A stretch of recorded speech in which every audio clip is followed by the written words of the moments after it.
Բարի երեկո հարգելի հեռուստադիտողներ, ռևյուի հերթական թողարկումն է 168 TV եթերում։ Հայաստանի Հանրապետության շուրջ հարակից տարածաշրջաններում ակտիվ աշխարհաքաղաքական գործընթացներ են տեղի ունենում։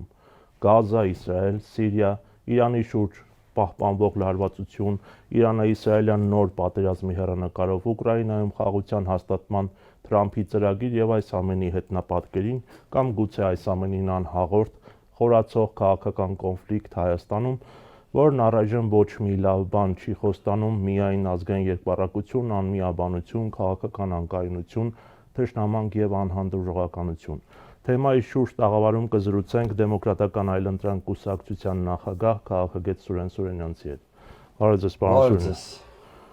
Հռոմի Պապի այցելությունը Պորսո պատրիարքարան ինչ է կարծում, ինչ որ առնչություն ունի հայ եկեղեցու եւ կաթողիկոսի դեմ կատարվողի հետ, դրա կամ բացասական իմաստով։ Չեմ կարծում։ Իհարկե, ընդհանրապես բոլոր իրադարձությունների միջև անուղղակի կապեր կարելի է գտնել, տվյալ դեպքում էլ կարելի է գտնել։ Օրինակ, մեր հայրենակիցներից ոմանց հաճելի թվաց, երբ Ռոմի Պապը արտասանեց կամ ողջունեց իր խոսքում հայկական եկեղեցում Ստամբուլի մեր վեհապարին։ Բայց ես չեմ կարծում, որ դա ուղղակի մեսիջ էր կամ այդ ողջունը կարելի է դիտարկել Նիկոլ Փաշինյան եկեղեցի հակադրության համատեքստում։ Ես Ռոմի Պապը անշուշտ ունի իր շատ ավելի տարողունակ օրակարգը, նրա թուրքական կամ լիբանանյան այցը բացարձակ պետք չի կապել մեր եկեղեցու շուրջ տեղի ունեցող իրադարձությունների հետ։ Արդյոք Վատիկանը բացասաբար է անդրադառնում այն իրավիճակին, որ ստեղծվել է մեր եկեղեցու շուրջ, թե սա նրա համար առիթ է ընդհակառակը ինչ-որ վակուում լրացնելու, դա էլ ժամանակը ցույց կտա, երբ որ մի հարցում ես բավարար տեղեկատվություն եւ փաստեր չեմ ունենում, աշխատում եմ ձեռնպահ մնալ շատ հեռուն գնացող հետևություններից, հետո գիտեք, ես ուզում եմ մենք մի գայթակղությունից ձեռբազատված լինենք։ Եթե նույնիսկ Նիկոլ Փաշինյանի հակաեկեղեցական, հակասահմանադրական այս կամպանիան ունի արտաքին շահառուներ, ու անշուշտ ունի։ Գլխավոր մոտիվը Նիկոլ Փաշինյանի կամպանիայի ներքաղաքական է։ Այսինքն շատ ավելի պարզ, եթե արտահայտվենք եւ իրերը կոչենք իրենց անուններով, նա 2026-ի ընտրություններից առաջ, որոնք նրա համար կենսական են, փորձում է ազգային դիմադրության բոլոր կենտրոնները չեզոքացնել։ Այդ թվում այդ կենտրոններից ամենաառանցքայիններից մեկը եկեղեցին, բայց միայն եկեղեցով չի սահմանափակվում։ Մենք կալանավորված լրագրողներ ունենք ու լրատվամիջոցների դեմ արշավ ունենք։ Մենք սրբազաններից բացի ունենք նաև կալանավորված այլ գործիչներ։ Ունեք Սամվել Կարապետյանը։ Քաղբանտարկյալն է։ Ահա Սամվել Կարապետյանը այնպես չի, որ կալանավորվեց հենց միայն նրա համար, որ եկեղեցուն աջակցեց։ Որտեղ նրա մեջ իշխանությունը տեսավ պոտենցիալ մեկին, որը գուցե կարող է խանգարել իր 2026-ի ծրագրերին։ Ուզում եմ ասեմ, որ արտաքին շահառուներին եւ հակաեկեղեցական կամպանիայի արտաքին շերտերը ֆիքսելը իհարկե կարեւոր է, բայց մենք գլխավորապես պետք է կենտրոնանանք Նիկոլ Փաշինյանի ներքաղաքական օրակարգի համար։ Հակառակ պարագայում արդյունավետ պայքարի հակամիջոցներ գտնել չենք կարող։ Մեզ երբեմն թվում է, որ խաղը պարտված է, որովհետև Նիկոլ Փաշինյանի թիկունքում կան հզոր ուժեր։ Այս բանից պետք է դուրս գանք մենք։ Մենք պետք է հասկանանք, որ Նիկոլ Փաշինյանը առաջին հերթին իր մերկանցիլ քաղաքական օրակարգի համար այս բաները անում, եւ մենք էլ եթե գտնենք արդյունավետ հակամիջոցներ, կարող ենք հաջողել։ Իսկ եթե գնանք այն գիտակցությանը, որ ամեն ինչ միայն արտաքին աշխարհով է պայմանավորված, մեզ դնելու ենք անելանելիության ճայճի մեջ, որտեվ եթե ճակատագրապաշտության, հա։ Այո, եթե անդադ հզոր ուժերի հետ գործ ունես, անզոր ես չէ դառնում։ Ի վերջո Նիկոլ Փաշինյանի ընկալման մեջ քո հակառակորդը ոչ թե Նիկոլ Փաշինյանն է դառնում, այլ ինչ-որ ուժեր, որոնք հաճախ քեզ անտեսանելի են, որոնց դեմ չես կարող եւ այլն եւ այլն։ Ես առաջարկում եմ այս բանաձևերից դուրս գալ։ Նիկոլ Փաշինյանի պրիոմները շատ հաճախ շատ ավելի պրիմիտիվ են քան մեզ թվում է, այսինքն էլի եմ ասում, արտաքին աջակցությունները կամ գործոնները եկեք լրիվ չանտեսենք։ Բայց նրա ցանկացած գործողության, ցանկացած պրիոմի, ցանկացած ռեպրեսիայի հետևում եկեք արտաքին ականջներ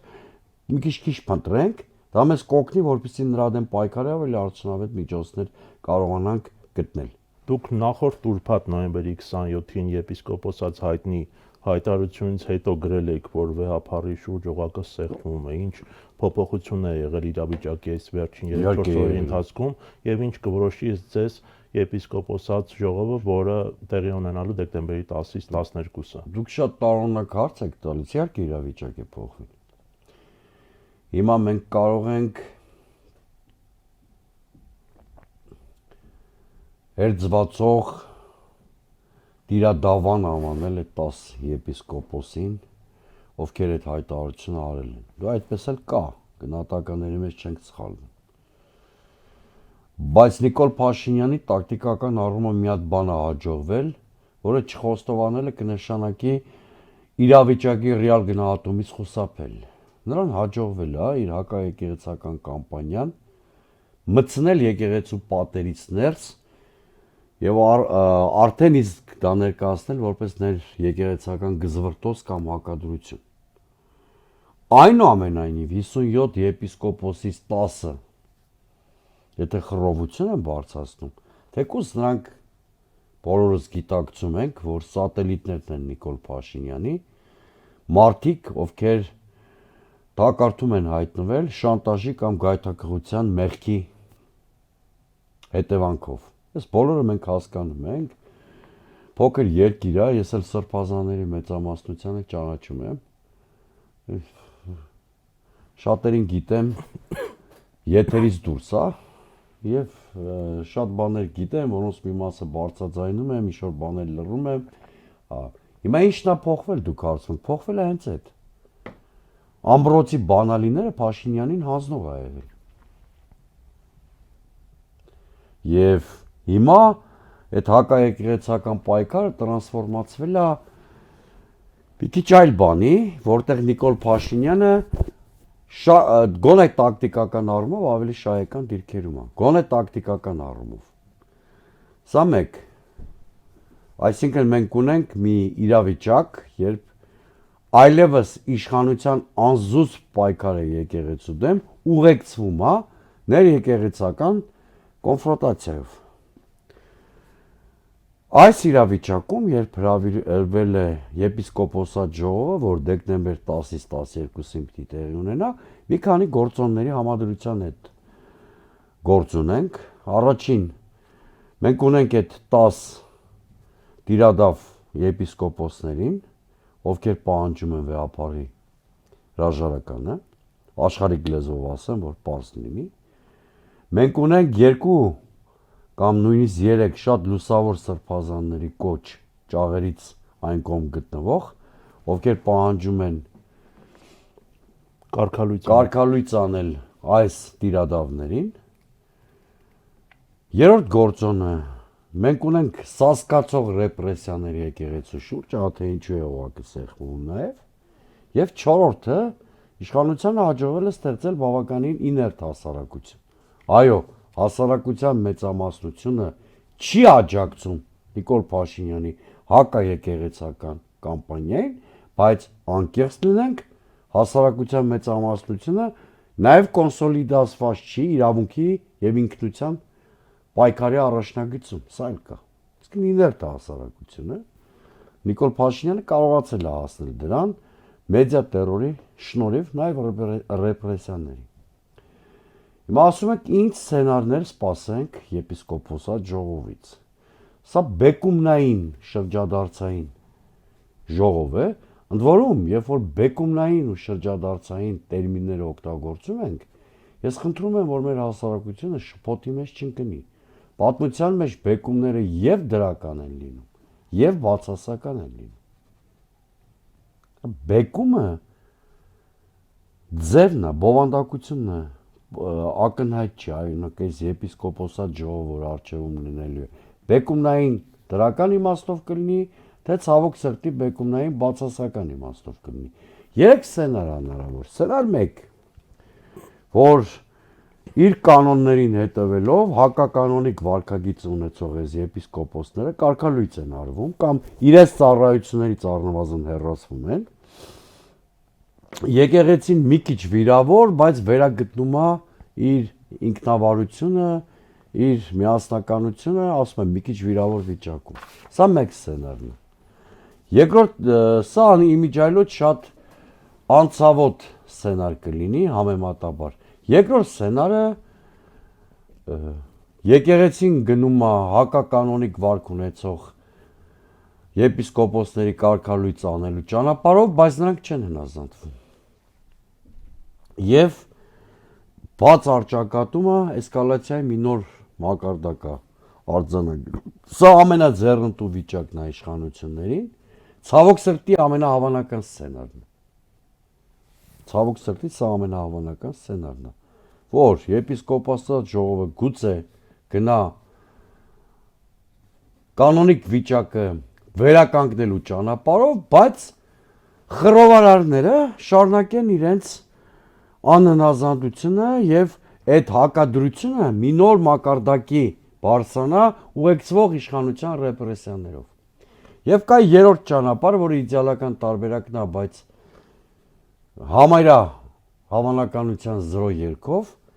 որ ինչ-որ ներքին կոմպրոմիսների գան կաթողիկոսը եւ խռովարարները եւ այդ եպիսկոպոսատ ժողովը միասնականության մթնոլորտում ասի։ Սա ամենաքիչ հավանական սցենարն է։ Այս 3 սցենարներից հատկապես երկրորդի հավանականությունը շատ բարձր եմ համարում եւ ցավոք սրտի եպիսկոպոսած ժողովը, որ դեկտեմբեր 10-ից 12-ը կլինի, ոչ թե ինչ-որ պրոցեսի ավարտը ազդարարելու, այլ տրիգեր լինելու եկեղեցի շուրջ նոր զարգացումների։ Պարոն Սուրենյանց, գուցե հարցս այնքան էլ կոռեկտ չէ, ես չգիտեմ, եկեղեցու հարցում աշխատում ենք բավական զգայուն թեմա է, բայց գուցե կաթողիկոսը սխալվել է թույլ տվել չհամաձայնելով կասեցնել Արշակ arczepiskopos Խաչատրյանի ծառայությունները եւ թույլ տալով, որպեսզի կառավարման թելի իր ձեռքից։ Ուրեմն ես Արշակ Սրբազանի կամ որևէ մեկ այլ հոգեվորականի փաստաբանը չեմ։ Ես չեմ էլ բացառում, որ մեր եկեղեցու ներս թափանցած լինեն մի շարք ոչ հոգևոր բարքեր, հա, կոռեկտ ձևակերպենք։ Իդեպ աշխարհի բոլոր եկեղեցիներում կան արատներ, բացեք արամության մամուլը, հարգելի Արամ, ամեն օր ընդ որում տեսնեք Վատիկանի ներսում կատարվող երևույթների, անցանկալի պրոցեսների, նույնիսկ սրբապղծության, պեդոֆիլիա եւ այլն։ Տասնյակ հոդվածներ կտեսնեք, տասնյակ։ Այսինքն այս արատները միայն հայ առաքելական եկեղեցուն բնորոշ չեն։ Կա սա բոլոր եկեղեցիները, ի վերջո երբ որ բոլոր ինստիտուտները ինչ-որ վիրուսներով վարակված են, դա չէր կարող շրջանցել եկեղեցին։ Այսինքն եկեք ֆիքսենք, հա, պրոբլեմներ կան նաև մեր եկեղեցու պատերից ներս, բայց ինչու եմ ձեր հարցադրումը սխալ համարում, հիմա գամ դրան։ Ես չգիտեմ Արշակ Սրբազանի մեղսագրվող արարքը ինչքանով է օբյեկտիվ, ինչքանով է ոչ օբյեկտիվ, այդ հարթություն չեմ էլ ուզում մտնել։ Նախ որովհետև քննությունը ընթացել է քրեադատավարական օրենսգրքի բազմաթիվ խախտումներով։ Մեկը կնշեմ։ Մեկ օրում փորձաքննության եզրակացություն չի կարող ստացվել եւ այն համարվել օբյեկտիվ։ Հարցրեք ցանկացած մեկին, որը քրեական գործով անցնում է, ձեզ կասի փորձաքննության պատասխանները երբ են լինում։ Ցանկացածին Ես եթերից դուրս կարող եք հարցնել։ Ես ամենևին չեմ փորձել։ Դա շաբաթներ կամ ամիսներ է տևում։ Խախտել իր ամեղության կանխավարկածը կամ ինչ-որ։ Չէ, գիտեմ։ Լեգիտիմ է ձեր հարցը, ինչու շեշտադրմանը համաձայն չեմ ասում։ Եթե կան կարգազանց կամ հակականոնիկ վարքագիծ ունեցող հոգևորականներ, նրանց վարքագծի քննությունը Սուրեն Սուրենյանցի, Արամ Սարգսյանի առավել եւս գործադիր լծակներ ունեցող վարչապետի գործառույթը չի։ Դրանով պիտի զբաղվեն բացառապես ներեկեղեցական ինստիտուտները։ Հետևաբար Արշակ Սրբազանը չպիտի պաշտոնան կարվի։ Հենց միայն այն պատճառով, որ գործադիր իշխանության միջամտությամբ են փորձում դա անել։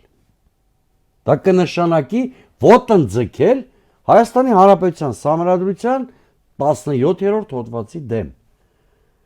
Տեսեք, ես անմեղությունն ու մեղավոր լինելը Սրբազանի չեմ քննարկում։ Ես դատապարտում եմ հակասահմանադրական միջամտությունը։ Ուրեմն այսպես եկեք պայմանավորվեն։ Եկեղեցում կան կուտակված բազմաթիվ խնդիրներ։ Բազմաթիվ։ Այս 10-ն էլ չես բան սրբեր չեն։ Խռովարար 10-ը։ Ճիշտ 9-ը, եթե ուշադիր նայեք 13-ից 9-ի Հովնան arczepiskopos-ն էլ է միացել, որը ինսայդերական ինֆորմացիա անցեմ, Արամյանի թեմի առաջնորդն է Միացյալ Նահանգների եւ Նիկոլ Փաշինյանի սրտի կաթողիկոսը։ Չէ, նա միացել է։ Ես առանձնացրել եմ։ Լավ 9-10 թիվը արդեն կարևոր չի, սրանք էլ սրբեր չեն։ Սրանց շարքերում կա կոռուպցիայի խորհրդանիշ։ Սրանց շարքերում կա շատ բարձրաստիճան նախկին պաշտոնյայի հայր, իսկ կուսակրոնության ուխտը խախտած մեկը։ Սրանց շարքերում կա մեկը, որը ըստ մամուլում հայտնված տեղեկությունների իր թեմի քահանաներից մեկի կնոջն է սիրահետել։ Եվ այլն։ Հիմա սրանց շարքերում կան կոմերսանտներ։ Դե ես չեմ ուզում, Բայց նրանք քանի կարգալույս չէ եղել եւ եկեղեցին չի քննել նրանց վարքագիծը, չտրվենք նաեւ այս գայթակղությանը։ Հիմա ուրեմն բազմաթիվ արատներ կան եկեղեցում, որոնք անշուշտ քննության ենթակա են, բայց դա տեղի պիտի ունենա միայն մի դեպքում։ Նախ պիտի կասեցվի իշխանության հակասահմանադրական արշավը եկեղեցու դեմ, այո, հետո մեր հոգևոր դասը շատ լուրջ հետևություններ անելու խնդիր ունի։ Ընդ որում, խնդիրների մի մասը կանոնիկ հակականոնիկ վարքագծին է վերաբերում եկեղեցականները, մյուս մասը ավելի լուրջ բարեփոխումների։ Բայց դա կրկնում եմ, Նիկոլ Փաշինյանի այս հակասահմանադրական ոտնձգությունը չեզոքացնելուց հետո այս ճգնաժամը բացահայտեց նաև ներ հոգևոր վերնախավի տկարությունը, բարոյական տկարությունը, իմացական տկարությունը, հակառակ պարագայում 10 տիրադավ 57-ի մեջ չէր հայտնաբերվի։ 9, 10, 11, հիմա թվի վրա չկենտրոնանանք, հա։ Հակառակ պարագայում մի արկածախնդրի չէր հաջողվի շաբաթը մեկ մի հոգևոր տարածք օկուպացնել։ Ինչքան էլ գործի դրվեին ռեպրեսիվ մեթոդները։ Եվ բացի այդ պատարակները։ Այո, հակառակ պարագայում այդքան հերձվածող չէր հայտնվի եկեղեցու ներսում, որը կհամաձայներ Վեհափարի անունը զեղչել պատարակի խոսքերից։ Սա կնշանակի, որ մեր հոգևոր վերնախավը տկարության նշաններ ունի։ Առողջացման ճանապարհ պիտի անցնի անշուշտ, որը ենթադրում է նաև ցավոտ լուծումներ։ Բայց նաև հիմա զրույցներ կան այլ թեմաներով։ Հիմա ես եւ դուք պետքություն չունի, որ մտնենք աստվածաբանական վեճերի մեջ, բայց շատ լրջորեն ընդ որում նաև գիտական մակարդակով կամ տեսական շատ դուր հիմնավորումներով քննարկվում է կուսակրոնության ուխտը պահպանել թե ոչ, կամ այլ բազմաթիվ հարցեր, բայց կրկնում եմ, այս ֆունդամենտալ հարցերին անդրադարձ պետք է արվի այս ճգնաժամի հաղթահարումից հետո։ Եվ ինչպես դուք շատ տեղին հիշեցրեցիք, որ եկեղեցին սահմանադրությամբ տարանջատված է եւ պետությունը իրավունք չունի կառավարել եկեղեցու։ Եվ ինչպես ստացվեց, որ այսպես գեղեցիկ սահուն իշխանությունը սկսեց միջամտել եւ բոլորը սկսեցին քննարկել ներեկեղեցական հարցեր, ինչպես սա փոխել։ Գիտեք, առաջինը իմ համար սա իրավունքի խնդիր է իսկապես։ Ի վերջո բազմաթիվ աթեիստների գիտեմ, որ այս օրերի եկեղեցու պաշտպանության դիրքերում են, որպես շարժարիտ ունենալով իրավունքի պաշտպանությունը։ Որտեվ չի կարելի որ պետությունը միջամտի եկեղեցու ներքին գործերին։ Իդեպ, այստեղ իշխանությունը մի հատ մանիպուլյացիա է անում։ Ասում են առաջինը եկեղեցին է միջամտել քաղաքական կյանքին։ Իսկ որտեղ որևէ օրենք կա, որտեղ որևէ եկեղեցականի արգելվում է քաղաքական դիրքորոշում ունենալ։ Հոգևորականին արգելվում է պետական կառավարմանը մասնակցել, եթե ես ճիշտ եմ հիշում օրենքը։ Ուրեմն օրենքը չի արգելում որևէ եկեղեցականի ունենալ քաղաքական դիրքորոշում։ Փոխադարձության սկզբունքը այստեղ սխալ է մեկնաբանվում։ Գործադիր իշխանության միջամտությունն է արգելվում, որտեղ ի տարբերություն եկեղեցու, որը խոսքից բացի այլ լծակ չունի։ Եկեղեցին ունի, պետությունը ունի մենաշնորհային հիմունքներով ընդվում ռեպրեսիվ, ուժային, իրավապահ մարմիններ։ Այդ դրա համար է արգելվում նրա միջամտությունը պետության ներքին գործերին։ Եկեղեցու ներքին գործերին։ Բայց եկեղեցին այս հարցը նույնիսկ շատ կոռեկտ էր են պահել։ Երբ Բագրատ Սրբազանը ինտեգրվեց ներքաղաքական կյանքին, սառեցվեց նրա ծառայությունը։ Եվ եկեղեցին որպես ինստիտուտ չէր մասնակցում։ Եկեղեցու երևելի սրբազաններից մեկն էր մասնակցում, իրացնելով ճիշտ նույն քաղաքացիական իրավունքները, ինչպիսիք ունեն Սուրեն Սուրենյանցն ու Արամ Սարգսյանը։ Այս առումով ինքը կաշկանդված չէր։ Հիմա դուք ասում եք, ինչպես եղավ, որ նման հետևանքի եկանք։ Այստեղ էլի պիտի իշխանության ռեպրեսիաներից ու մեդիա տերորից բացի խոսենք մեր հոգևոր վերնախավի մասին։ Գիտեք, արդյունավետ կոմունիկացիոն մեխանիզմներ մեր հոգևոր վերնախավը հասարակության հետ չի ստեղծել։ Օրինակ այն բանը, որ հիմա ակտիվորեն անում է Նիկոլը, պիտի աներ վեհապարը։ Ինչու դուրս չգալ Մայրաթորի պատերից։ Ինչու ամեն կիրակի չգտնվել սահմանամերձ մի գյուղի եկեղեցում, չվարել պատարակ,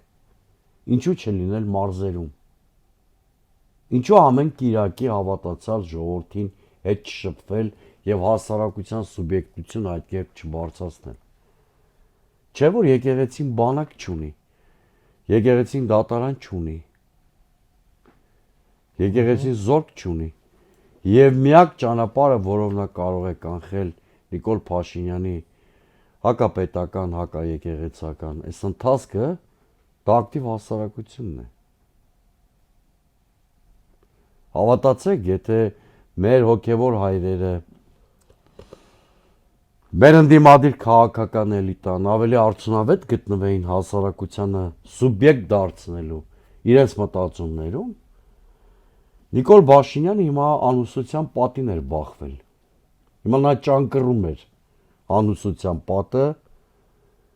իր հիստերիկ դրսևորումների մեջ։ Բայց հոգևոր վերնախավը մենք որպես ընդդիմության ինստիտուտ արդյունավետ չենք գործել, թույլ տալով, որպեսզի մեր քաղաքացիական ազատությունների տարածքից օկուպացնի Նիկոլ Փաշինյանը, մեր հոգևոր տարածքից օկուպացնի Նիկոլ Փաշինյանը։ Եվ այս վիճակը, որ ունենք, մեզ ինքնակնադատությամբ պիտի մղի, որովհետև մենք կարող ենք, չէ, հազար ու մի պատճառ բերել մեր անգործությունը, անկյալությունը, անարդյունավետությունը արդարացնելու համար։ Դուք էլ կարող եք ինչ-որ պատճառներ հիմա փնտրել, ես էլ։ Բայց ակնհայտ է, չէ, որ հասարակության մեջ կա անորոշություն, շփոթ։ Արդյոք մեղավորը միայն իշխանությունն է ռեպրեսիվ վարքագծով։ Դե մենք էլ ենք անկյալ, կամ անարդյունավետ, կամ ոչի տակ։ Սրանք հարցեր են, որոնք լրջորեն պիտի քննարկվեն։ Այսպիսով դուք կարծում եք, որ իրադարձություններն առայժմ զարգանում են Նիկոլ Փաշինյանի ցանկալի սցենարով։ Կոնտրօրակարգ տեսնում եք։ Դուք շատ ցավոտ հարց եք բարձրացնում։ Ստիպված համաձայնվելու եմ ձեր հետ։ Դե կարելի է Որովհետև կա Նիկոլ Փաշինյանի օրակարգ եւ կա դրա նկատմամբ ինչ-որ հակադրություն։ Արդյունավետ կամ անարդյունավետ, լավ կամ վատ։ Ամբողջ խնդիրն է, որ ընդդիմությունը չի գեներացնում իր ինքնուրույն օրակարգը։ Նիկոլ Փաշինյանի փաստի առաջ կանգնեցնելու համար կամ եկեղեցին չի մտածում իր ասիմետրիկ քայլերը մշակելու անհրաժեշտության մասին։ Արդյունքում այո, մենք բոլորս արթնանում եւ քնում ենք Նիկոլ Փաշինյանի օրակարգով։ Իսկ այդ օրակարգը մեր ազգային քաղաքական պետական ինքնության ոչնչացման մասին է։ Եթե մենք նույնիսկ դիմադրում ենք, այդ օրակարգի որոշված միևնույնն է ռեալիզացվում է, որտեղ եթե Նիկոլ Փաշինյանը իշխանության ղեկին է շարունակում մնալ, նշանակում է մեր դիմադրությունը առնվազն անհրաժեշտ մակարդակի վրա չի։ Ցավոք սրտի ճշմարտություններ եմ ասում, որոնց դեմ հազիվ թե ինչ-որ մեկը հակափաստարկ բերի, որովհետև այս իշխանության քաղաքականության նույնիսկ մեկ դրսևորումը բավարար էր նրանց պաշտոնանկ անելու կամ նույնիսկ բանտեր ուղարկելու համար։ Բայց իրանք անպատիժ իրականացնում են իրենց գործողությունները։ Եվ ցինիզմը հասել է այնտեղ, որ Նիկոլ Փաշինյան Բենտլի Սամո դուետ ենք մենք տեսնում։ Քաղաքական եւ հոգեվոր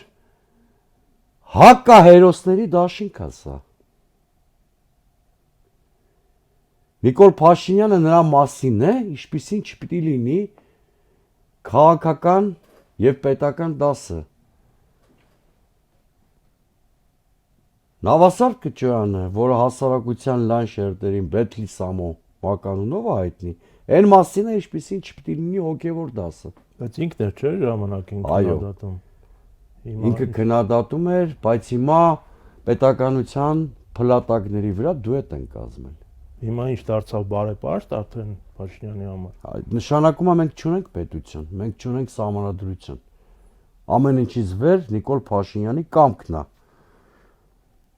Երեք ինքը կարող էր Մարտուն Բենտլի Սամո անվանել,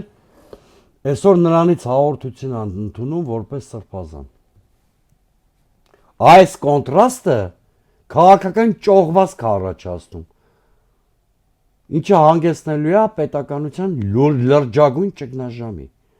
Ստեղ է մեր խնդիրը։ Իմիջիալոց այս դուալիզմը Նիկոլ Փաշինյանի մոտ մենակ եկեղեցու ու առանձին սպասավորների հարցում չի դրսևորվում։ Միակ գործիչն է, միակ պետական այրն է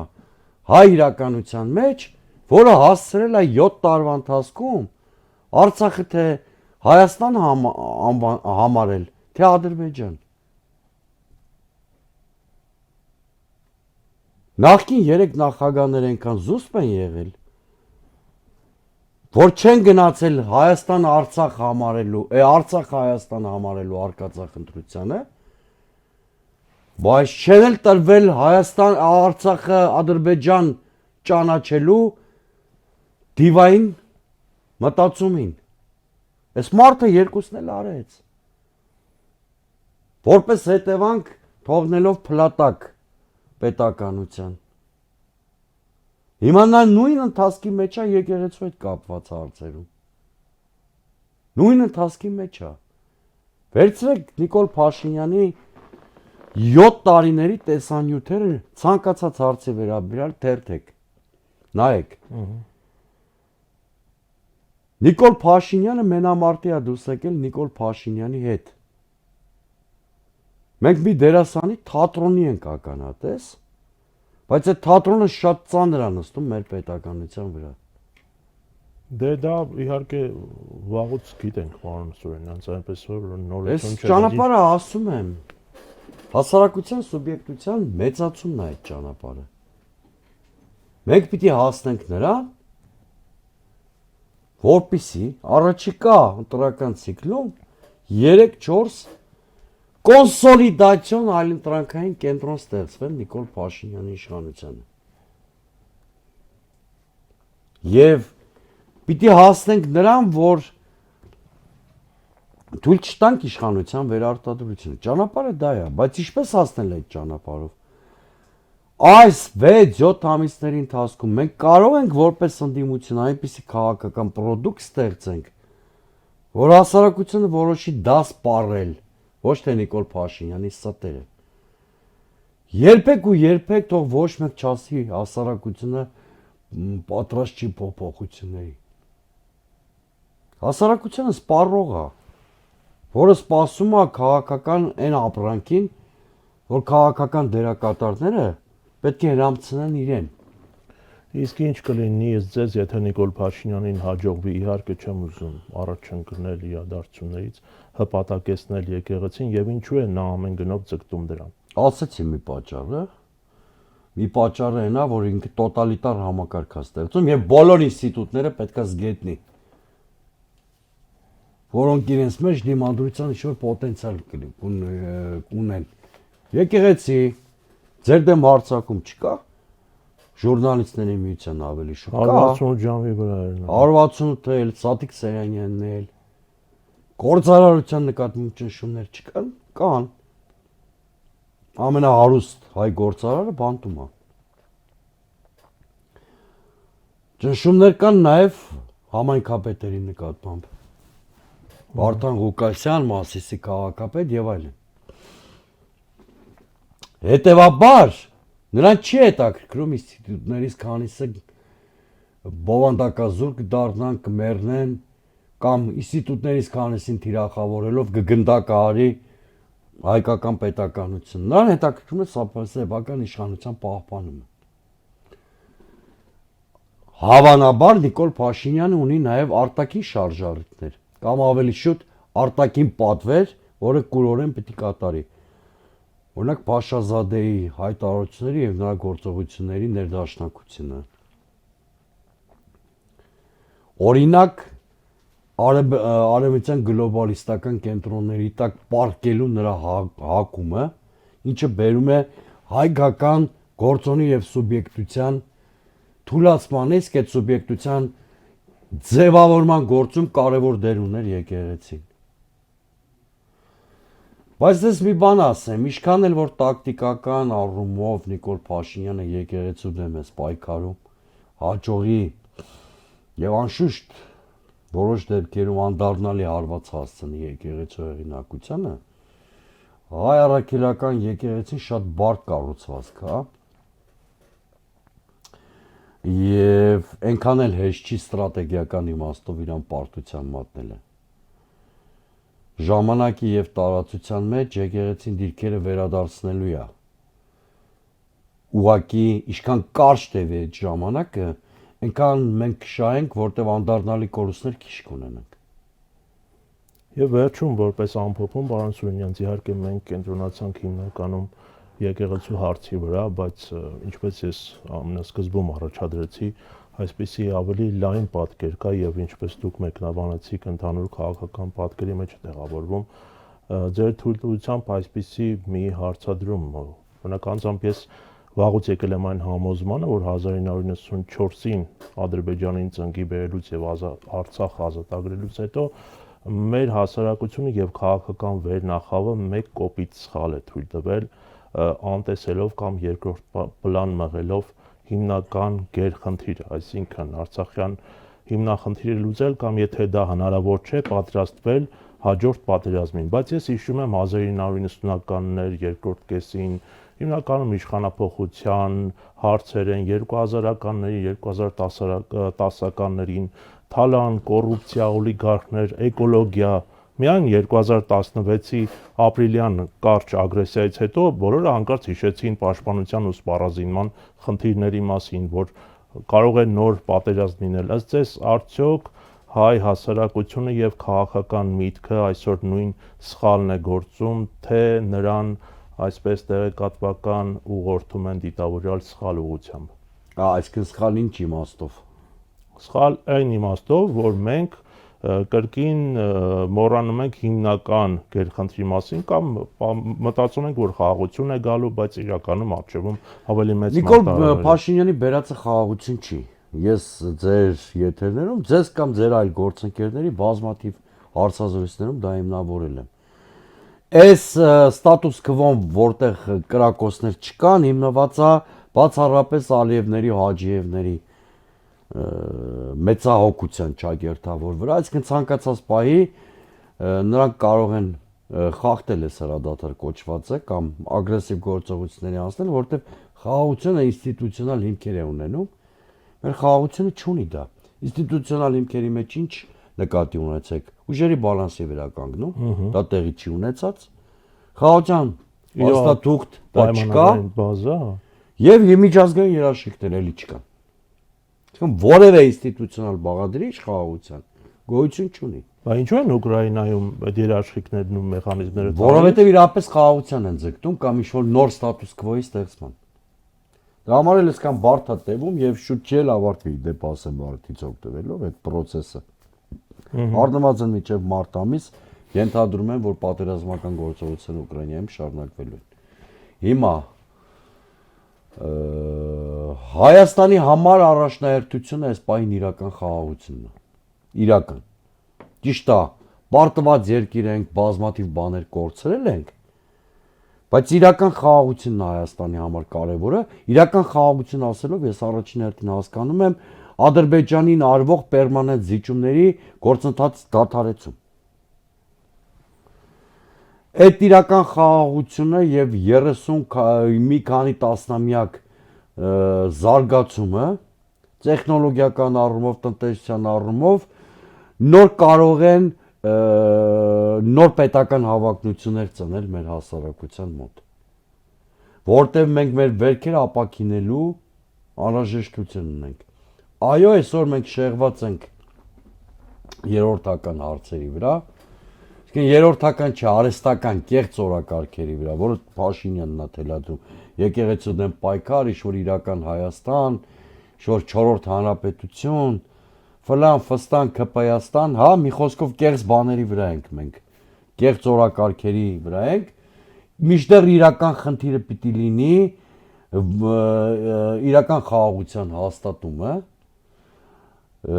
որը նոր որակի պետություն ստեղծելու հնարավորություն կտա Հայաստանին։ Եվ այդ արանքում էլ մեր նոր ազգային պետական նախագիծը կծնվի,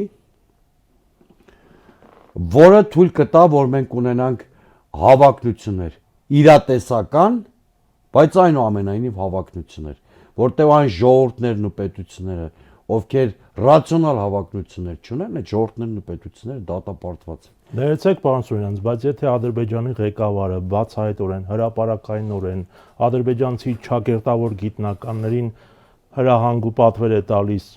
գաղափարական եւ իրավական հիմքեր ստեղծել Հայաստանի տարածքները յուրացնելու համար, ինչ իրական կամ անիրական խաղաղություն։ Լսեք, հարգելի Արամ, եթե դու ունես Հայաստանի վարչապետի կաբինետում Ալիևի դեսպանի կարգավիճակը կատարող մեկը, Ալիև ավելի հեռուն կարող է գնալ, կարող է խոսել նույնիսկ Հայաստանում ադրբեջանական բարձր ինքնավարության ստեղծման մասին։ Այսինքն դու քո քաղաքականությամբ մեծ բացում ես նրա ախորժակը, այսպես ասեմ։ Պետքա ձևավորվի մի իշխանություն, որը մի կողմից այո, օբյեկտիվորեն կճանաչի 44 օրյա պատերազմի պարտության փաստը, բայց մյուս կողմից չի համաձայնվի որևէ զիջման, որը կասկածի տակ է դնում մեր հանրապետության քաղաքական եւ քաղաքակրթական հիմքերը։ Դա առայժմ հնարավոր է, եթե առաջիկա ամիսներին մենք նոր պետության ստեղծման ուղղությամբ շրջադարձային քայլ անենք, այսինքն 2026-ը դարձնենք նվաստացման ու պարտության հետ խորհրդանշող Նիկոլ Փաշինյանի իշխանության վերջակետ։ Հունիսի 7-ը շատ կարևոր օր է։ Կամ մենք վերջակետ դնենք նիկոլիզմին, կամ վերջակետ դնենք երրորդ հանրապետությանը։ Շնորհակալ եմ հետաքրքիր զրույցի համար, հարգելի պարոն Սուրենյանց։ Հարգելի հեռուստադիտողներ, հիշեցնեմ, մենք զրուցում էինք քաղաքագետ Սուրեն Սուրենյանցի հետ։ Կհանդիպենք վաղը, ցտեսություն։